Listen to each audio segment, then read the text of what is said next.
Hi friends, ఈరోజు ఈ వీడియోలో మన తెలంగాణ ప్రభుత్వానికి చెందిన మహాలక్ష్మి పథకం 2500 రూపాయల గురించి పూర్తిగా అంటే ఈ పథకానికి సంబంధించి అప్లికేషను ఎప్పుడు ప్రారంభమవుతాయి, డబ్బులు ఎప్పుడు రిలీజ్ చేస్తారు, అర్హతలు ఏంటి, సో దానికి సంబంధించిన పూర్తి ఇన్ఫర్మేషన్ ఈ వీడియోలో తెలుసుకుందాం. అండ్ వీడియో మీద నచ్చితే లైక్ చేయండి ఫ్రెండ్స్. మీరు చేసే ఒక లైక్ వల్ల ఈ వీడియో ఇంకో 10 మందికి రికమెండ్ అవ్వడం జరుగుతుంది ఫ్రెండ్స్. సో దాని ద్వారా ఈ ఇన్ఫర్మేషన్ అందరూ తెలుసుకోగలరు.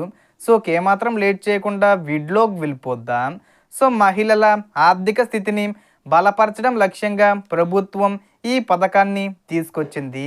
ఈ మహాలక్ష్మి పథకం కింద అర్హత ఉన్న ప్రతి మహిళకు ప్రతి నెల 2500 రూపాయల ఆర్థిక సహాయం అందించనున్నారు. గతంలో ఈ పథకం గురించి చాలాసార్లు చర్చ జరిగిన ఇప్పుడు ప్రభుత్వం దీనిని అమలు చేయడానికి గట్టిగా సిద్ధమైంది.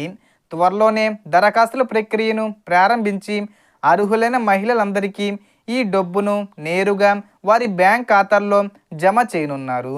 ఈ పథకం ద్వారా ముఖ్యంగా పేద మరియు మధ్యతరగతి కుటుంబాల మహిళలకు ప్రతి నెల ఒక స్థిరమైన ఆదాయం కల్పించడం ప్రధాన లక్ష్యం. అప్లై చేసుకోవాలంటే కొన్ని ముఖ్యమైన డాక్యుమెంట్లు సిద్ధంగా ఉండాలి. అవి ration card, Aadhaar card, bank account వివరాలు మరియు మొబైల్ నెంబరు. ఇవి తప్పనిసరిగా సరైన వివరాలతో ఉండాలి. అలాగే ప్రభుత్వం నిర్ణయించే అర్హత ప్రమాణాలు కూడా పాటించాలి. ముఖ్యంగా కుటుంబ ఆదాయం ఒక నిర్దిష్ట పరిమితిలో ఉండాలి. దరఖాస్తుల ప్రక్రియ ఏప్రిల్ నెలలో ప్రారంభమయ్యే అవకాశం ఉంది. అంటే ఏప్రిల్ 10వ తేదీ వచ్చే ముందు తేదీల్లోనే ప్రారంభమయ్యే అవకాశం ఉంది. సో ఈ వీడియోలో ఇన్ఫర్మేషన్ ఫ్రెండ్స్. మీకు ఈ వీడియో నచ్చితే లైక్ చేయండి, షేర్ చేయండి అండ్ సబ్స్క్రైబ్ చేసుకోండి. Thanks for watching.